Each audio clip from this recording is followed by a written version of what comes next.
amigos, I am Hannah from Speak Better Spanish, and this is my second YouTube live stream. So thank you for bearing with me. I am outside today, so there might be a little bit of breeze, but we will see how it goes.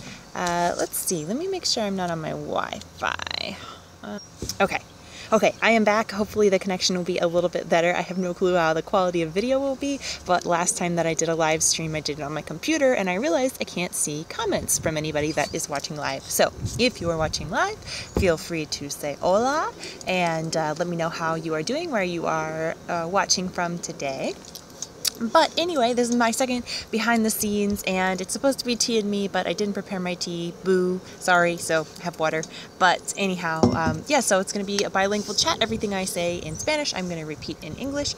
And yeah, I'm just going to talk a little bit about things I've learned about being a Spanish teacher, some of my philosophies behind being a Spanish teacher, and just a little bit about what's going on in my personal life as well. So before we do that, let me just make a quick announcement. If you would like to join in on another live stream video, I will be live on Instagram on Friday at 5 p.m. Central, answering questions from my Spanish students this week. So, okay, let's just get right into it. Ahora estoy acampando. Y voy a acampar este mes con mis perros y ahora es muy divertido para nosotros y podemos seguir trabajando. Bueno, los perros no trabajan, pero yo puedo seguir trabajando por internet. Entonces,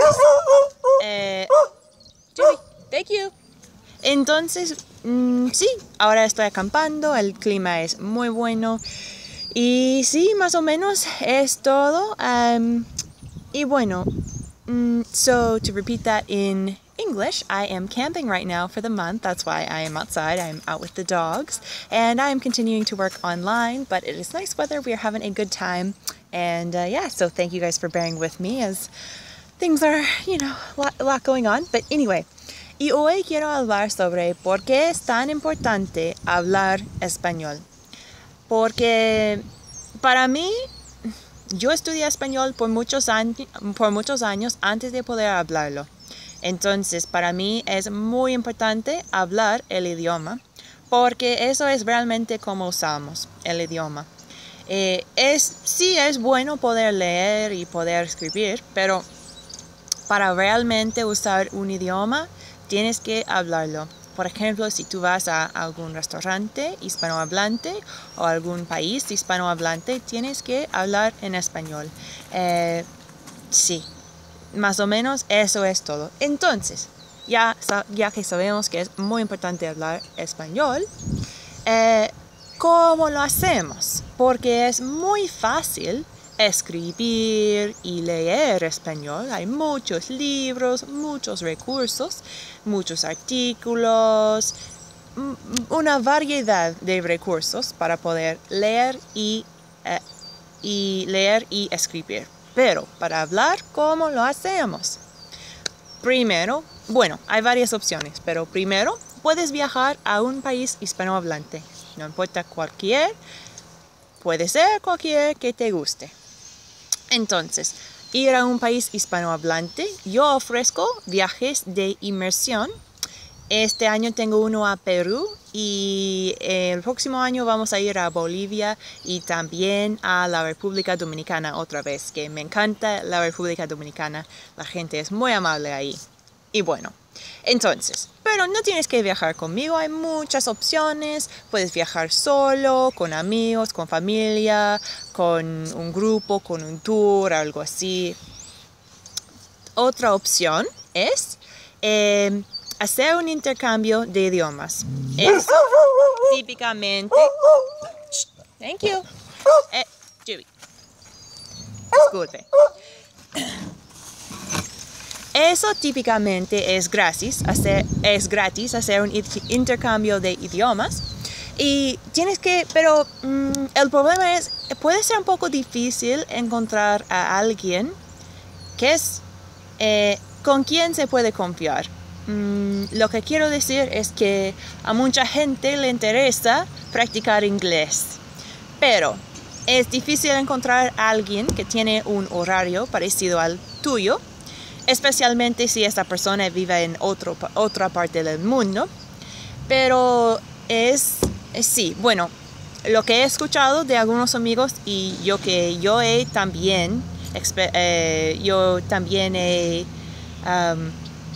notado es que si a mucha gente le interesa poder practicar el inglés, pero para tener alguien que puede reunirse contigo cada semana o cada 2 semanas o cuando quieras, eso es lo difícil. Entonces, bueno, pero es una opción. Y si puedes encontrar un amigo de intercambio, perfecto. Excelente. Y hay varios sitios en que puedes buscar un amigo de intercambio.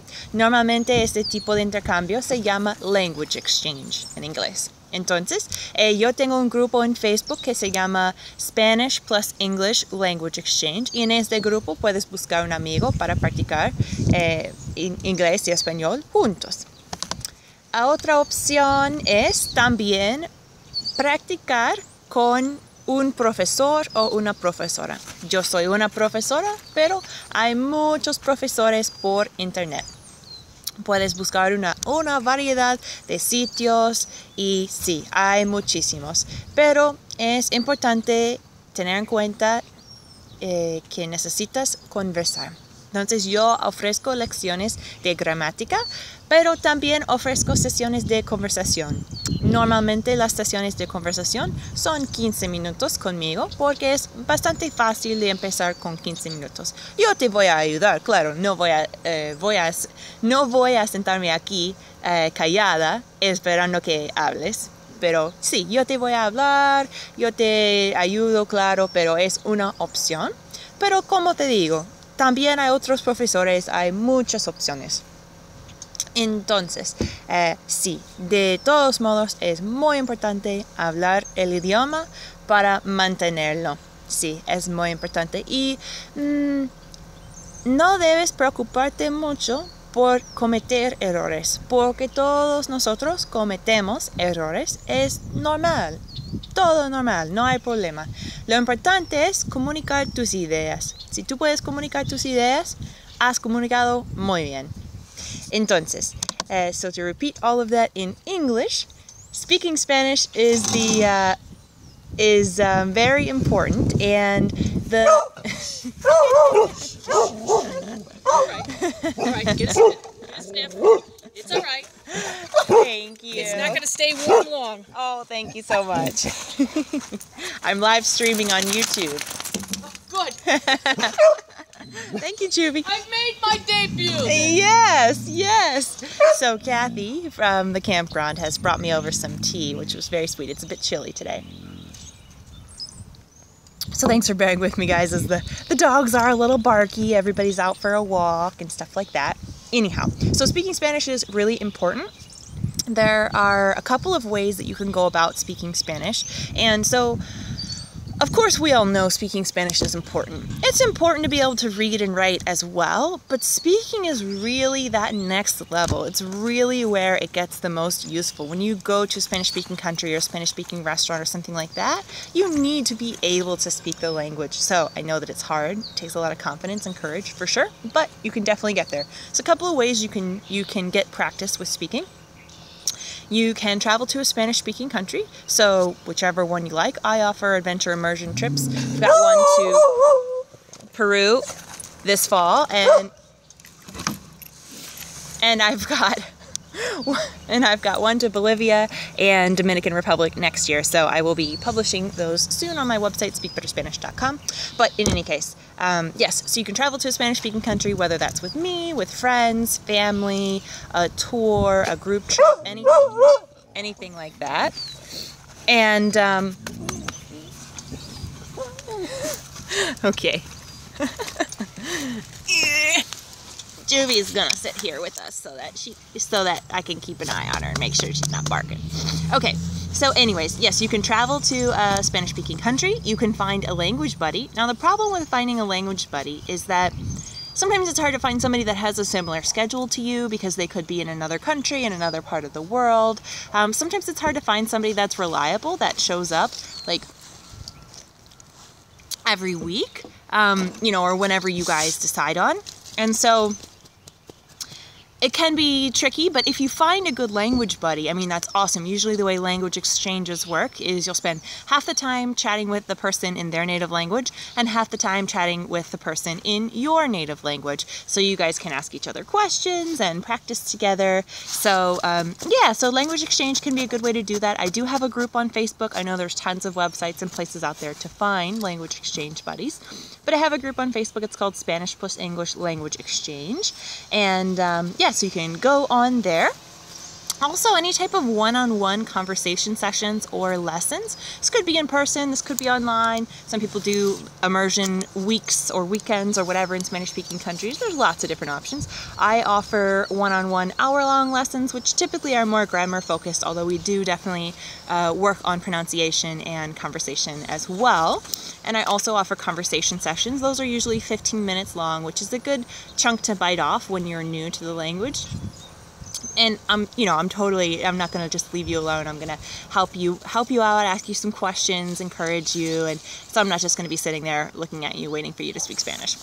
So anyhow, yeah, so those are a couple of options to get in some practice with speaking the language. But again, speaking is so important. And it's one of those things where if you don't use it, you lose it. So you definitely gotta get your practice speaking in. And there are other options as well. Of course, listening is great. If you listen to the radio, you listen to podcasts, you watch TV in Spanish, any of those things can be really great tools as well to hone that listening, because I know that when you first start speaking, it can be a little scary, and it can be, how do I want to phrase this? Yeah,